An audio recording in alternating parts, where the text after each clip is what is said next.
climate change, responding to the change in the flows that are going into it, including the fact that we're having to deal with what we call meramixis, the fact that the fresh water actually can, if it's a lot of fresh water going on a more saline lake, you get the fresh water, the lack of a turnover. We've seen the temperature of the lake increase. We've seen a change in the brine shrimp population and changes in the bird use of it. What this all means, we're still trying to figure out, but change is just part of it. And so I wanted this slide here just shows the progress in rewatering the Channel 10, which is one of the bottomland channels. So it's come a long way, and it still has a ways to go because you want to grow that big wood so that it can fall into the creek. And how long does that take? Well, it either is that fast or about 50 years, depending on your perspective.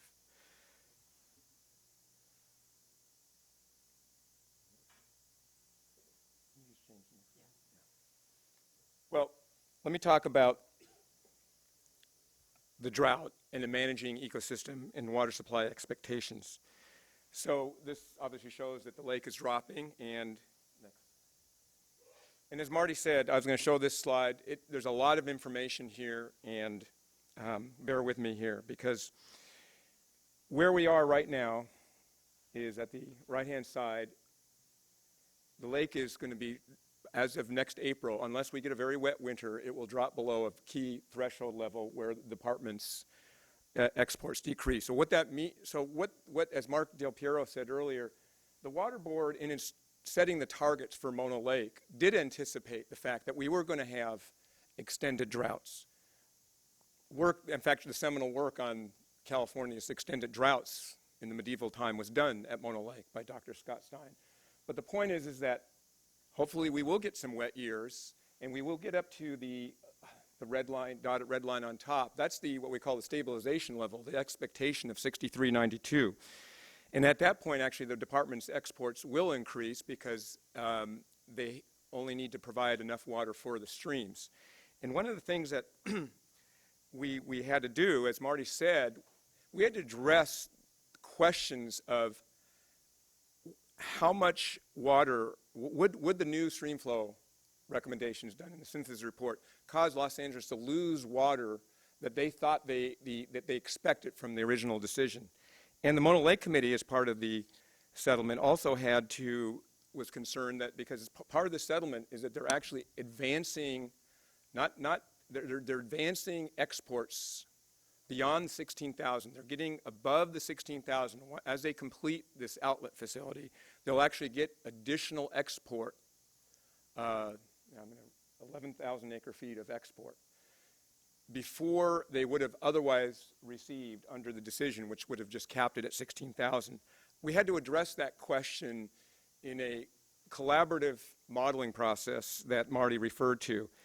And we had to do it in a short amount of time. And as he said, it worked because, one, we had worked together previously and had a history of, I think, respect, and we were able to share and peel back the model that the department had developed and their consultants had developed. And we successfully found a tool and helped them refine and made it a better tool.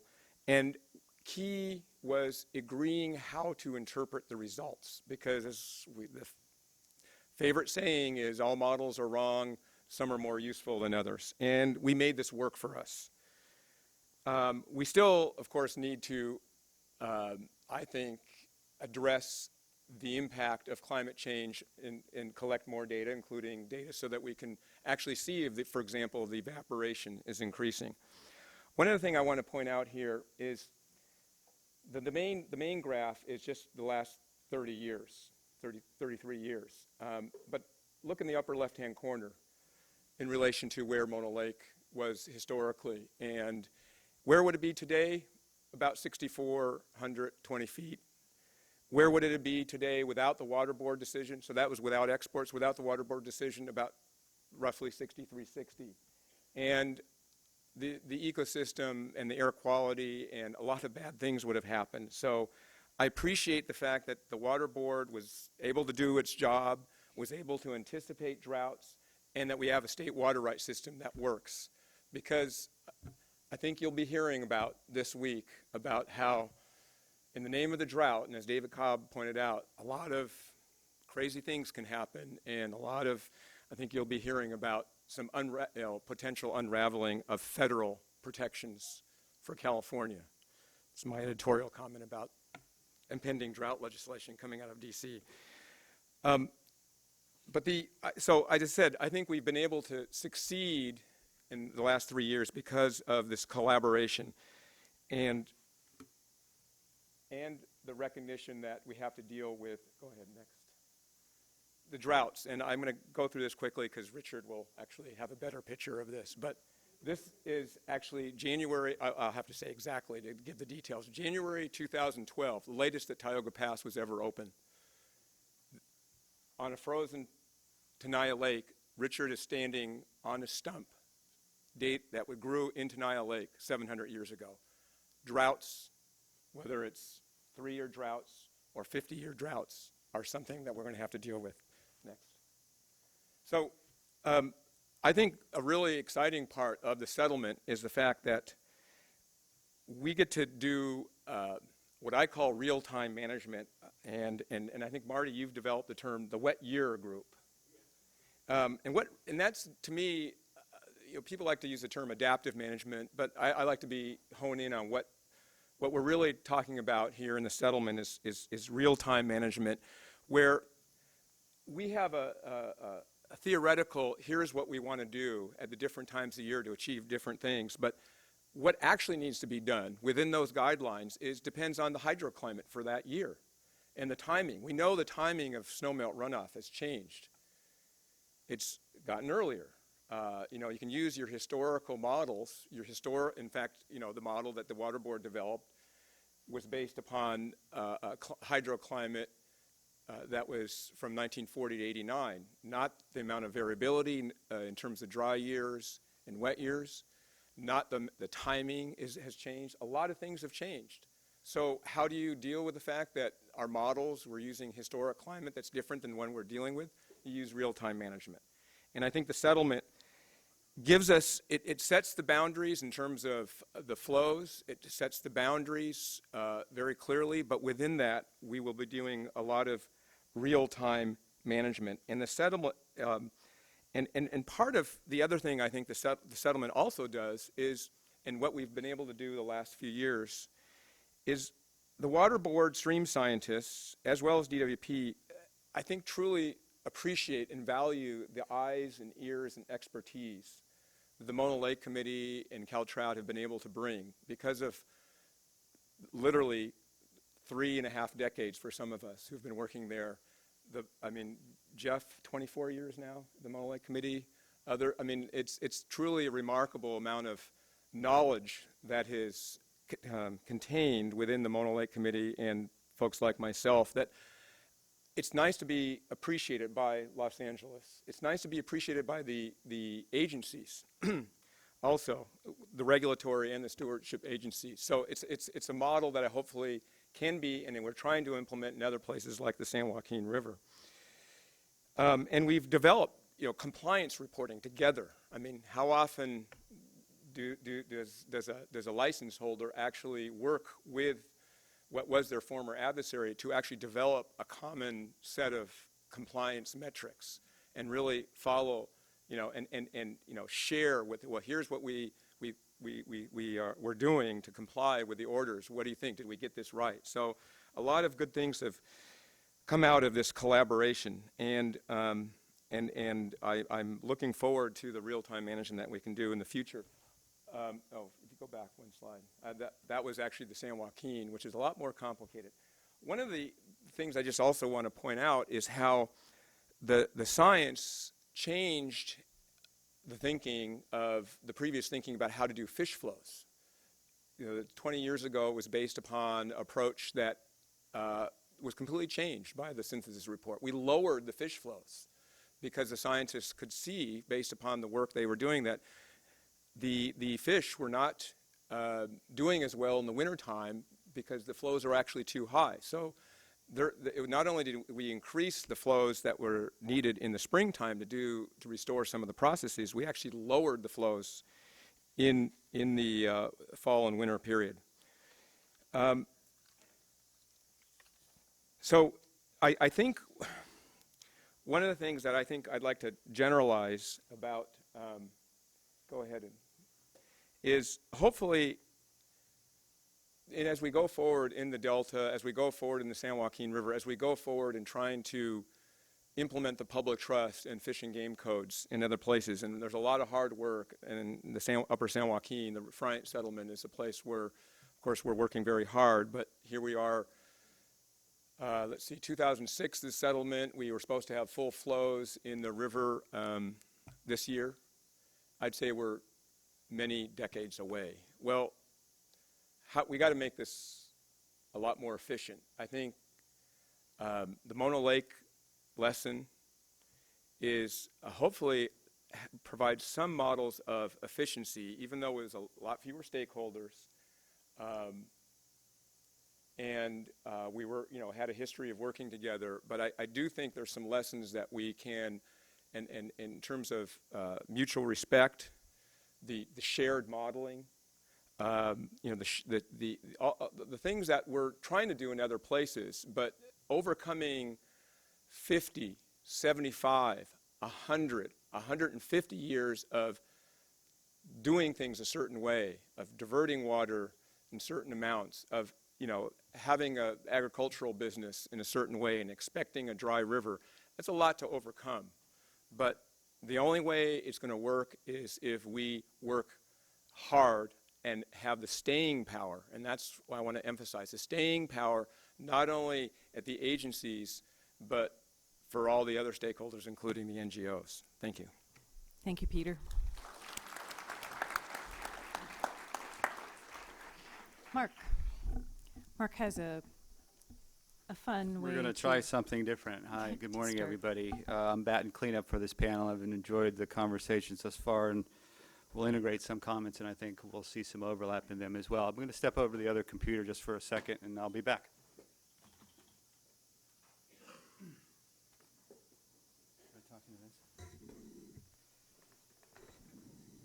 I wanted to begin by taking a step back, and for me, I'm a real relative newbie, even compared to Marty. I think only been around for 7 years, so I'm humbled to be here.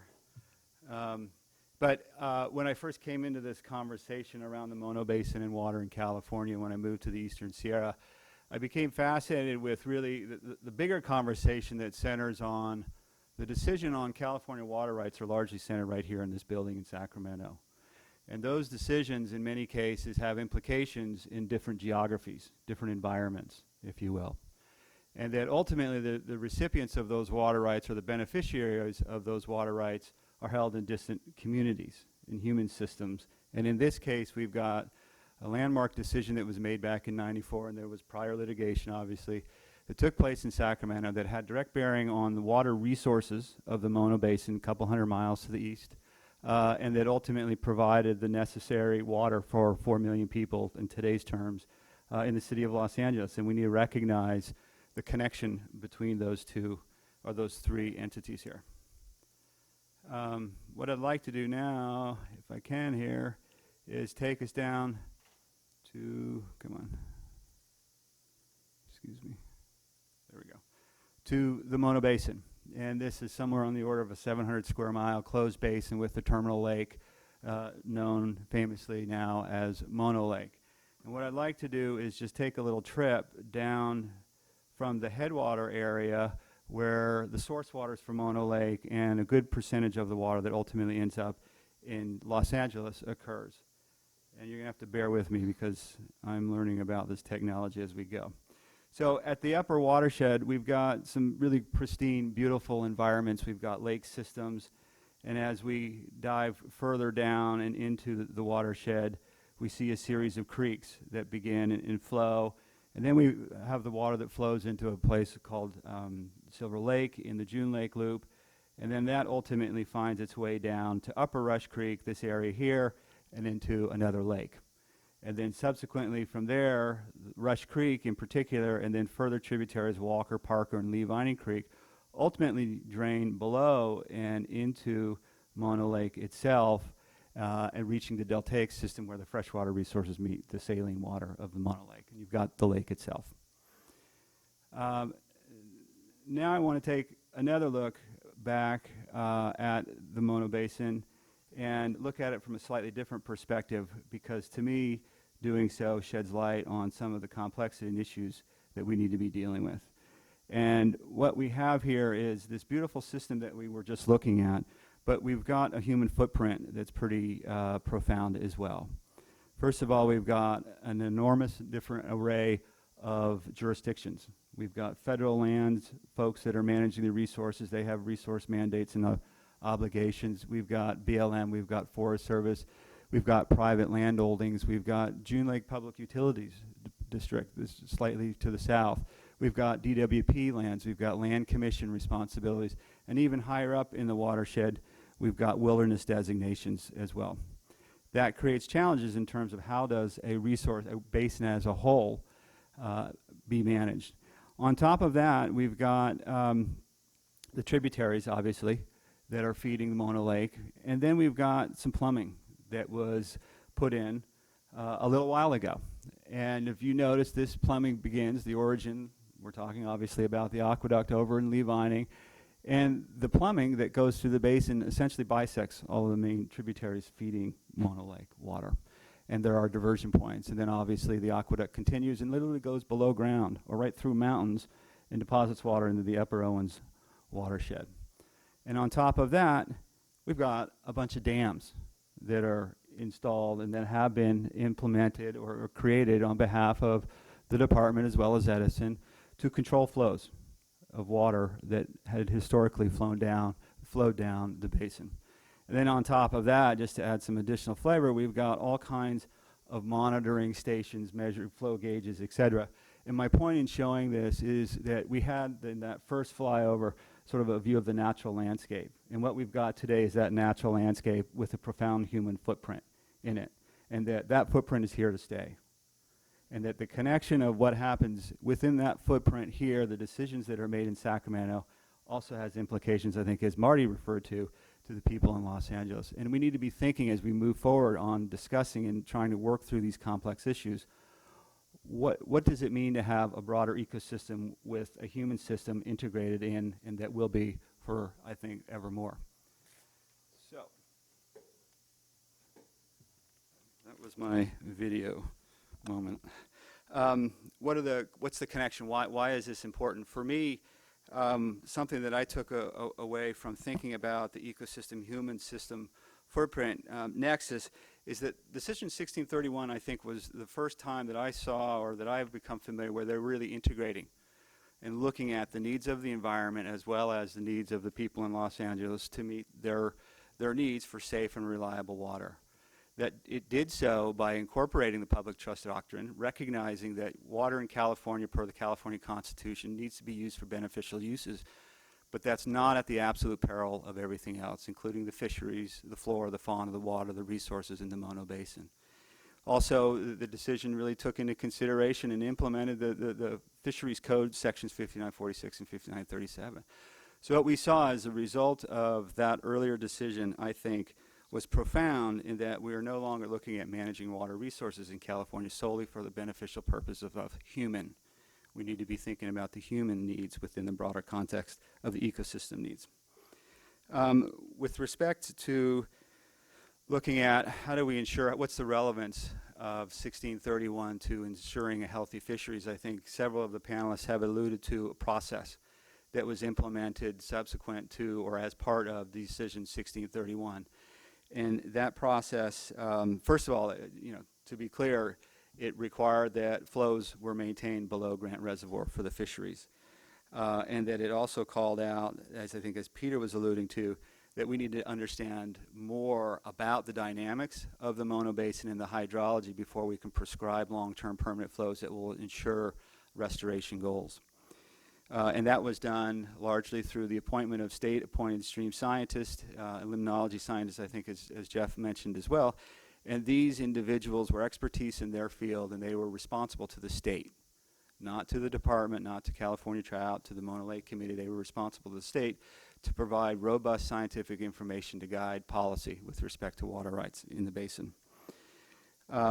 Important in the decision also, I think, and key to this, was having a goal set, a restoration goal within the orders that followed the decision 9805 and 9807, that required that the restoration result in returning to the conditions that existed prior to the diversion.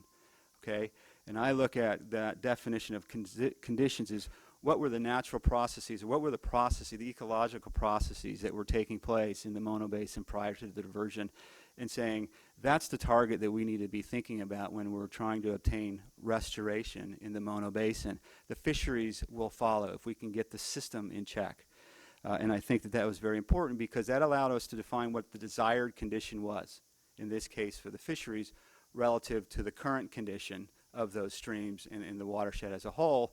And then through the utilization and implementation of very robust science, we begin to identify what the gaps and pursue filling the knowledge needed to fill those gaps, to bring us from that current condition to that desired condition of having waterways and fisheries that are in, quote, good condition based on the conditions that existed 70 or 80 years before. And that what guided that was really the principle of restoring ecological processes that were in place. There are different ways that we can look at restoration, very active restoration, where we're in and we're manipulating the system mechanically. The alternative is to think about how do we provide restoration actions in a more passive way.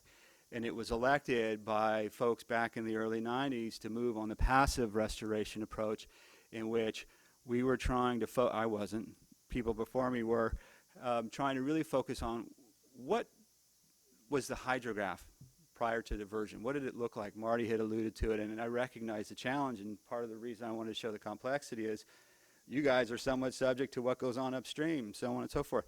So that's a real challenge, but again, a fundamental principle that I think is relevant in the Mono case and that has relevance outside of the Mono Basin is restoring ecological processes and providing the system with what it needs to do what it can by way of biological and ecological productivity. So Jeff alluded to in 2010, synthesis report was published. And in terms of moving forward now, what I think is needed is exactly what Peter was alluding to.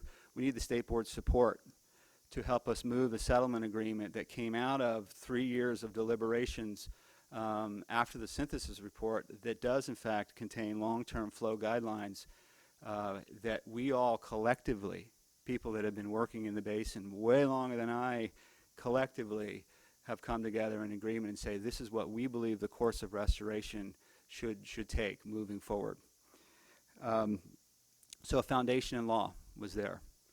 The restoration trajectory, I think, has been established, and now moving forward what we need to do is maintain, well, actually the idea with implementing the recommendations from the flow is that we turn a restoration curve that's moving forward in a positive direction, but in a steeper direction where we'll be able to enhance the restoration progress over time. And we all need to be pretty clear here. This isn't something that's going to be taking 5 years to do. It's not going to be taking 10 years to do. We're already in 35 years. The streams are responding, but we need to be in it, as Peter referred to, in for the long haul. And one of the challenges that I think we're going to have, if you will, is I like to think I'm relatively young and relatively new to the game. Others have been around longer, and boy, you guys have done an enormous amount in terms of laying out the foundation. But that continuity of expertise and that continuity issue, I think, that Peter alluded to with respect to the knowledge and understanding of Mono Basin, how do we parlay that into the next generation of folks that are going to be responsible for managing these resources? And how do we keep the state board engaged in these conversations, and what is their role to be moving down the forward? I mean, we all like to think about, okay, is this ever a finite, when are we done? I don't think we are done, per se, on a case like this. I don't think we need to be, and I don't think we should be looking at it, how do we end this game? We need to think about how do we learn from this game, advance the game, and use it not only within the Mono Basin, but in other areas as well. Final comment with respect to the fisheries and climate change, and it's really not limited to the fisheries per se. For me, I think we need to be, and we've done this through the settlement, as Peter alluded to, creating more functional adaptive management. I think institutionally speaking, and I'm talking not only within the department, but institutionally, State Water Board, we need to be creating more flexibility in how water resources are managed, and how compliance is managed. I think we need to be creating more nimbleness in the way that we're interacting and create a more integrative approach so that it's not a bunch of different colors up on that map. We have a sublayer of different colors, but there's an overlay that represents an integrative approach that all of the parties that are involved up there are working together for. Because if something happens right now with Edison, something happens with the DWP. Something happens with DWP flows, something happens to the fisheries in the lake. And if something happens to the flows and the exports, something happens to the people in Los Angeles. And we're all connected. And we need to be thinking about a more connected, collective vision as far as water resources in California goes. And my last comment is we are the holders here of decision makers with obviously the rights of the state water and otherwise, but as human individuals, we have an obligation and responsibility to the flora, to the fauna, and those people that we're trying to support. The fish in the streams, the trees, the flora, the fauna, and even the people that are receiving water in the city of Los Angeles are response variables to what we, the people, we collectively do in our lives. And we need to stand up and make sure that what we do in fact responds to those needs and provides the basis for the fish and for the people to survive moving forward. Thank you. Thank you, Mark. So we're going to begin a brief conversation up here. As you can tell, while there's been a lot of cooperation and collaboration, it hasn't necessarily come easily or without some strenuous disagreements over the course of implementation. So we may touch on a few of these issues just to spice things up a little. Jeff, you want to start with what you believe are the key issues the State Water Resources Control Board will need to consider when it revisits Decision 1631. That was me. That was me, huh? I get that one. Okay, great. Well, maybe I should explain quickly. I mean, there's a provision in D 1631 for a check-in in future years. Originally 2014, by the terms of the settlement, postponed to 2020 after this program and the settlement's implemented. What should they look at? I mean, they should look at if Mono Lake is rising and is either at or on trajectory to arrive at the long-term management level, because that is so essential for the lake's health. 2020 is not particularly far away, so I think we're talking trajectories. And the question that's really going to be there is about modeling again, and it's going to be about climate change. And I guess the thought I'd have is, what we need to look ahead to, and what the Water Board, I think, will want to look ahead to is coming at it, as we've discussed here, with the same models, hopefully, and the same analysis and the same thinking about what's really before us, so that you can have a discussion about what's actually happening. Can I chime in on that? Yep, Marty. Looking at that, and thinking of this whole process where we're going in the future, we're moving ahead on the spillway modifications. We'll have that built. I only hope that there's sometime in the near future enough water to deliver those max flows to see 750 CFS go down the creek and have a large portion go over the spillway with the modifications and try it out. One of the things that I think is going to be a challenge is that if we don't have wet years or turnaround in the situation, one of the things we're not going to really know how some of these things work. There's a lot of monitoring that's projected to continue into the future, and so that'll be the question: is are we going to hit a status quo condition until we have a wet year, and then see how this all works out? We have a lot of recipes, but we're waiting on some of the ingredients, so we don't know how dinner's turning out yet. So it's going to be a challenge that, like I say, it'd be nice to have in the next 5 years the whole range of all the flow conditions, but I don't think we're going to see that. So that, I think, is something we have to really look at as the license moves ahead. But whatever the flow requirements are, we'll meet, and we're looking forward to stepping up and doing that. But given climate change and this and that, there's still some long-term uncertainties. Peter? Yeah, so as Marty just said, Mother Nature bats last, but I think the other thing that we'll see in 2020 is the work that has undergone the last year, since the settlement was reached a little over a year ago, and all the parties working with the Water Board have had to take this settlement and if you think about the license, that was written, started to be written in 1940, the original permit, and the license in 1974, D1631, 9805, 9807, this current settlement. All that has to somehow, and this is what we've been working on for the last year, fit together in a coherent manner, because I can guarantee you, as you might imagine, there's a lot of inconsistencies that we've had to work out. Kind of, this order said this order said that. So that's why it's taken a year. We still, within hopefully months, we will actually have an integrated license. And some people, I like the term that Richard Bruce Collins developed. I hope others can embrace it. It's a living license. Because we'll see in 2020 whether this living license, with all the recipes that it did, is it institutionally working? Is it working process-wise? Is the various components that we set up to implement it? I don't think people fully appreciate the fact that the NGOs, the Mono Lake Committee, Cal Trout, and the Fish and Wildlife have to step up and work very hard. They have a responsibility. They have a stake in the game now. This is not just passively sitting by and maybe even commenting. They have a stake in the game, which I think is pretty innovative, but it also means a responsibility. So that's what we'll be seeing in 2020. Marty, do you envision an endpoint for State Water Resources Control Board active engagement in the Mono Basin? This is a $1 question. This is probably the thing we've all struggled with, is that when is there an end? When we had the synthesis report come out, we had thought that would be the end point, and that would be the map going forward. And it took a lot of negotiating to get to where we came up with the current agreement that we would continue to monitor rather robustly, I would say, the future, and use that as modeling for adaptive management. Again, if we have a variety of flow conditions and weather conditions, I think we'll get to where we have a new set of tools that we'll feel comfortable with. But it's going to take everybody feeling comfortable with it. I don't know all the history of say, Rush Creek's kind of the poster child. I asked one of the folks from Fish and Game. I said, I got dinner at the nicest restaurant I could find. If you can tell me any other creek in the California that's been tested and monitored to this extent, and I'm still waiting for an answer. So, it's become, in some good ways, we've learned a lot scientifically. It's become kind of a scientific playground for research.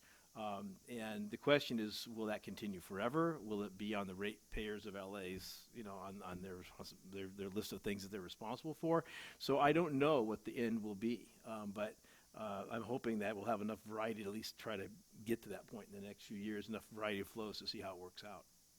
Mark, you want to talk? Yeah, I think the question was, how long was the state board going to need to be actively involved? Is that correct?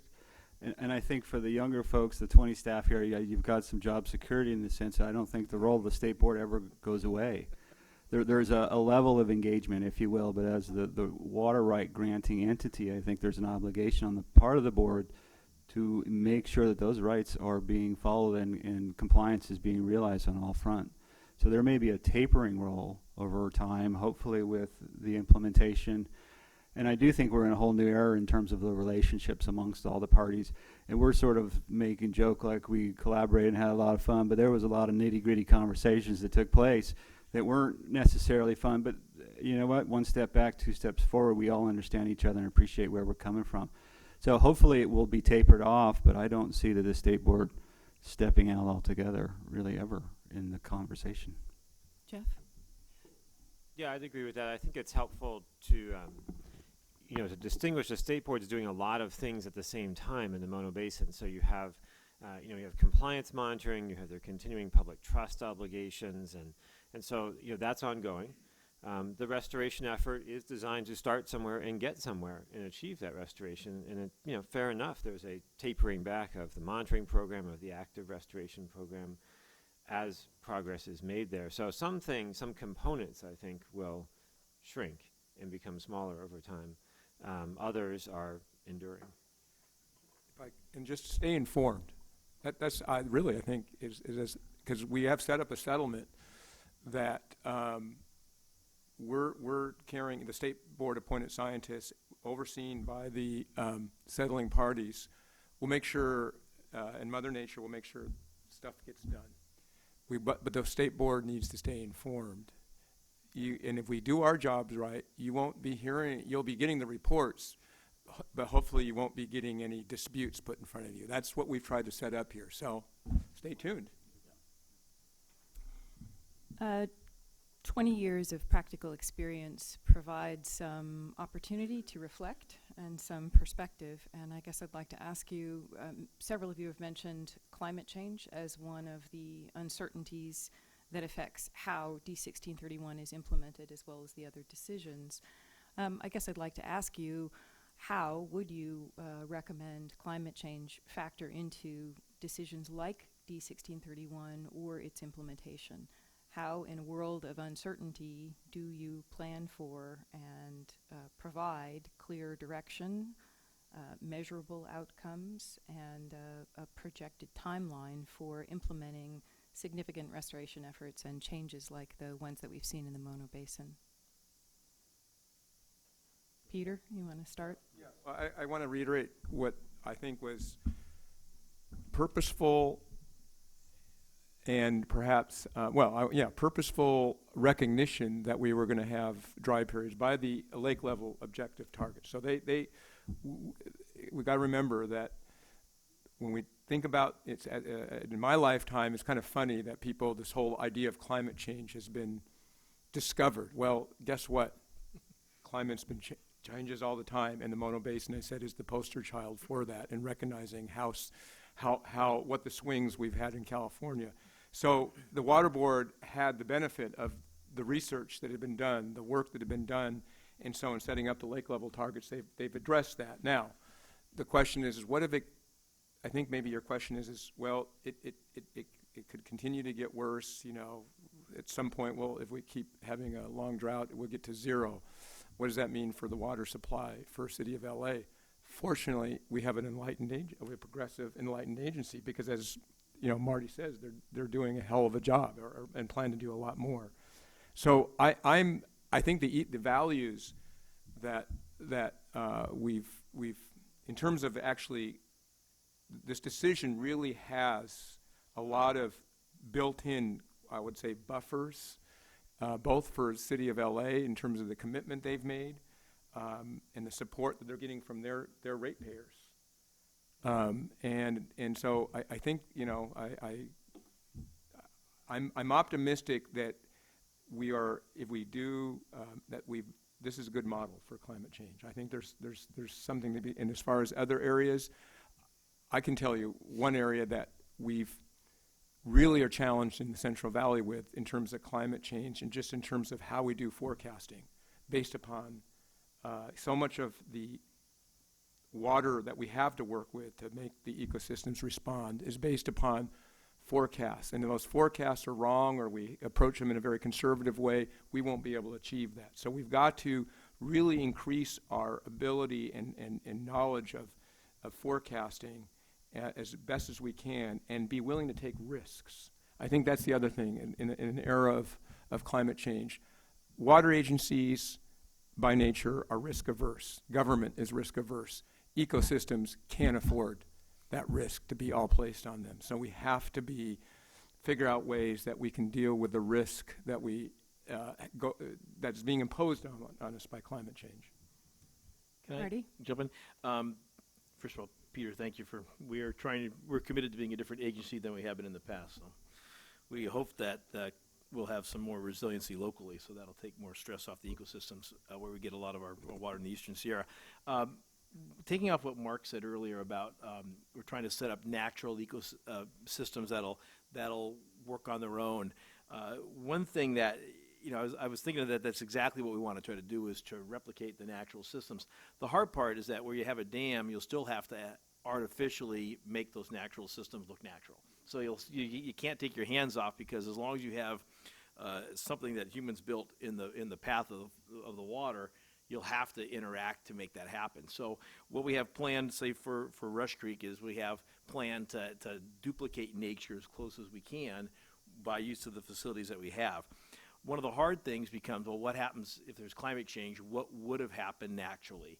And one of the problems that is really being looked at now is that we think that maybe a lot of our experience in California has been a wetter than normal period of time. And we think that maybe almost our whole human experience here has been non-normal.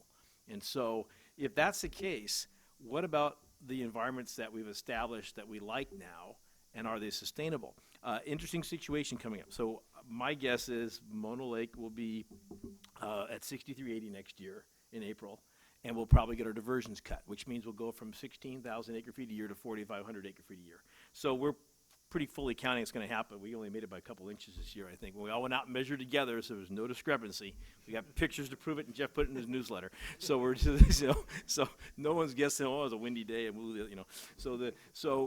doing this together. But if we get cut next year, it'll be interesting. So if you take the picture of the Mono Basin that was up there, and you just take that circle and you push that a little bit further, what do you have at the bottom of that aqueduct? You have the Upper Owens. So now the Upper Owens is spring flow and Mammoth Creek and Hot Creek.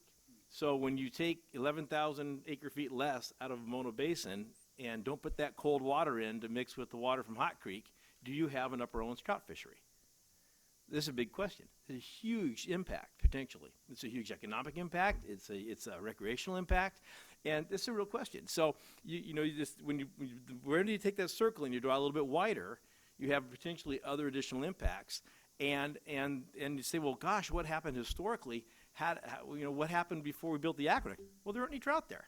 So this is, these pieces don't work independently. And I think that, look at climate change, there will be some challenges, and there will be fallouts and kind of unintended consequences. And I'm not saying that I'm not saying we're going to look at changing the elevation or anything. We're going to do what the rules say, and we're going to follow it. But we are very aware of other impacts as a result of what we're doing, and that's why we have so many folks that are biologists and scientists in the Owens Valley working to restore and protect the restoration that we've done so far. I have one thing that Marty knows, but you obviously don't know, that even if the Mono Basin exports went to zero, they put a tunnel through the Mono craters. And we make a lot of water up. make 12,000 acre-feet on average. So they'll still, no matter what, they'll still get that 12,000 yes. acre-feet. But I think the other thing that's important to recognize is the importance of these ecosystems, like the bottomlands of Rush Creek, that are these surface water, groundwater, spring-fed systems, the refugia that they provide in droughts. That's why when we put our ecosystems on the edge and a drought comes, then bad things happen. So if we can restore these refugia, especially these groundwater systems, then they can endure droughts, because they did previously. So that's why this opportunity we have in the Mono Basin is great, and hopefully we can apply it in some other areas in the Central Valley. So Mark, you've described how the human and natural environments in the Mono Basin are unique, complex, and a little bit about the success of how implementation of D-1631 and the follow-on orders and settlement agreements have played out there. My question really is how applicable are the lessons learned, the experience of the last 20 years from the basin to modifying infrastructure, restoration, fisheries improvements elsewhere in the state? I think the answer to that question is it's taken a lot of time, and it's taken a lot of time for us to really get to know and understand one another and understand what the limitations are with respect to city charter that has implications on water rights and what can be done with them or what cannot be done with them. Likewise, in terms of understanding where an organization that is focused on fisheries and water resources come from and how far we're going to be able to bend, and try to realize where is the common ground that we can all go. And that's what I think we were able to do with the most recent settlement subsequent to the decision and implementation of the restoration orders. It's really trying to figure out what are the pieces in the game that we can play with, and how do we play the game collectively. Probably leave it at that. Marty or Jeff? We'll go together. We'll do a collaborative answer. Well, I think the question just makes me think about Felicia Marcus's opening remarks, and that you know, there's a lot of polarized issues around the state, and there's a lot of positioning, and there's not much. In some of those situations, there's not a lot of problem solving. And I think you know, it's maybe a unique piece of the Mono Lake history that we've learned that there's so much we can get done actually for the environment, you know, for water supply for the city, and so you know, the processes and the procedures we have, I hope would be helpful and be models and cases, but I guess I would really hope that the progress made might shine through as something that other places around the state looking for models might just go, oh wow, you can get things done, and that's the Mono Lake story. Marty? I agree. We know we've come a long way, and certainly it's, as Mark said, getting to understand each other and our needs and how to get to a better place has been not an easy lift, but it's been something that we all committed to, and I think that you know, if this is one of the more studied places in California, or places at least there's not so many parties, you can't get a handle on it. Where some places where, say, maybe the Central Valley got so many players, you know. But I think that a lot more gets done by coming to agreement than by fighting over things. And we're trying to actively put things to rest that have been long-term either unknowns or nagging issues. And LA's been trying to do that. And you know, we appreciate the partnership we have here, and certainly I think that it's able to be replicated throughout the state. Absolutely. Peter, final word in 1 minute. Oh, wow. Whoa. Well, It'll never happen. Yeah. The ultimate challenge. I think we've heard the success we've had, and it's not just the Mono Lake Committee and the DWP, it's Fish and Game and the Forest Service and all that. So now projecting that out in the Central Valley, where it's a hell of a lot more complicated. San Joaquin River Restoration Agreement has 5 federal and state agencies implementing, a ton of stakeholders, third parties. It's really complicated. You need to have stable financing, one, to make it work, and I don't think we have that. We can't live from bond fund to bond fund. And lastly, I think we need to, and I want to be provocative here, and I hope the afternoon session deals with this. Not only do you have to have the dedicated financing, I would argue you need, when complicated stuff like the Delta and the Central Valley rivers we're trying to store, dedicated restoration staff cutting across and outside the implementing agency boundaries. You can't, it's not working very well. Now, there's a lot of dedicated staff within the agencies, but boy, the amount of time and overhead that we spend when we have these very complicated problems, we've got to figure out a way that we can be more efficient. And so hopefully we can learn some lessons from what we've done here.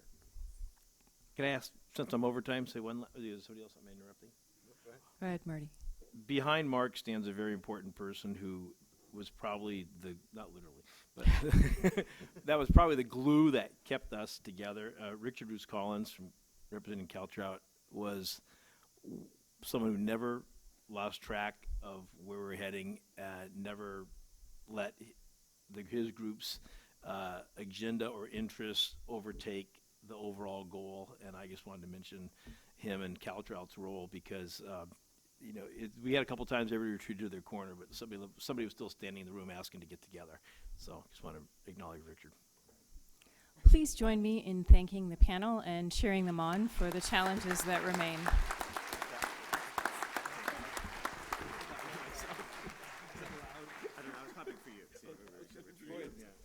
Thank you, Mary, and all the rest of the panelists.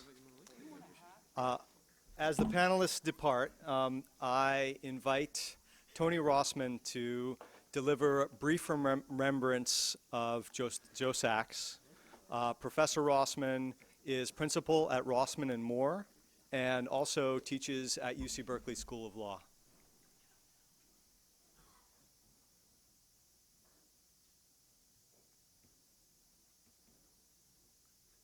Well, thank you, Mike, and thank you all for allowing in the program a few minutes to remember Joe Sachs. Joe Sachs left us last year as the nation's Dean of Natural Resources Professors, producing a lifetime of achievement in his career at the universities of Colorado, Michigan, and of course our own UC Berkeley. That's the way the nation remembers Joe. But in this room, we remember Joe as the intellectual and spiritual godfather of the Mono Lake decision.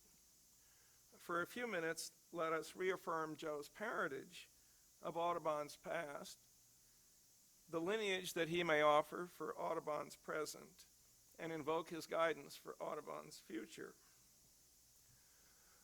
With precision that might resemble the 5th chapter of Genesis, the genealogy of the Mono Lake case might look something like this. Sachs begat Dunning and Ralph Johnson. Dunning and Johnson begat Stevens.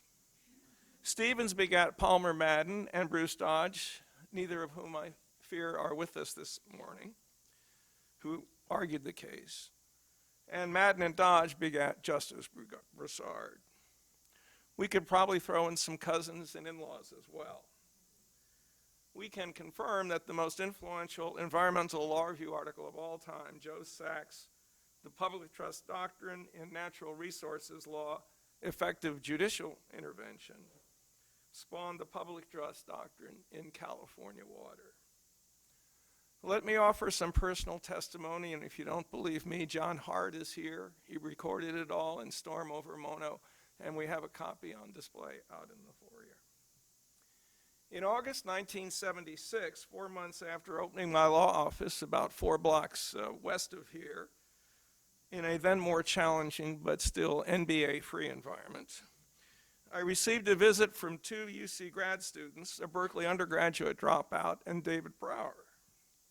The grad students had spent the summer at the lake. The undergraduate, Tim Such, brought a copy of the Michigan Law Review. Tim ultimately carried that intellectual baggage to Morrison and Forster. As Palmer Madden wrote to me last spring, of all the law review articles written in America, Joe's article on the public trust doctrine was the most fruitful. One of the theories called to my attention by Tim was from a piece that Hap Dunning had authored citing Professor Sachs's article. Both Hap's support and Joe's scholarship provided a sense to us that we were on to something that might work. At the root, Joe's scholarly work was the fulcrum for the Mono Lake case. The public trust that Joe propounded in 1970 was that of substance and of process. In our perception as tourists in public trust law, in the Illinois Central sense, we look on Audubon as declaring a substantive limit on the state's power to alienate public resources, an elevation of public rights over those of prior appropriation, in the court's own words, surrendering that right only in rare cases.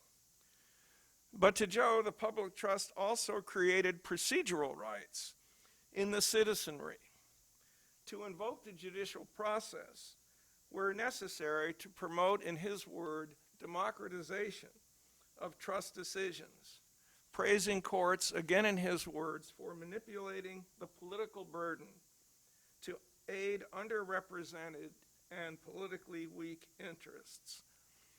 As Professor Carol Rose observed, Joe's advocacy was not against majority rule, but in support of it to prevent the capture of natural resources by a focused private stakeholder minority. Today, some practitioners and justices view Audubon in this procedural sense, not creating any substantive duties, but instead requiring consideration and reconsideration of trust values with no weight on the scale for the public commons of nature. The trust is satisfied if it is looked at and balanced on substantial evidence against competing values. In this proceduralist view, propounded by our most distinguished speaker at the conclusion of our program this afternoon, the public trust is less about the courts and more about the agencies that are entrusted to administer it. Now, Joe Sachs was satisfied that the California legislature and this water board have, as trustee administrators, advanced the public trust. In this building, the state board renders public trust findings as part of every decision and order, and responsive to another of Joe's legacies, citizen access. grants non-proprietary claimants full standing as protestants in the State Water Board's proceedings. Decision 1631, of course, stands as the exemplar. The California legislature, as previously noted by HAP, in its 2009 Delta Reform Act declared that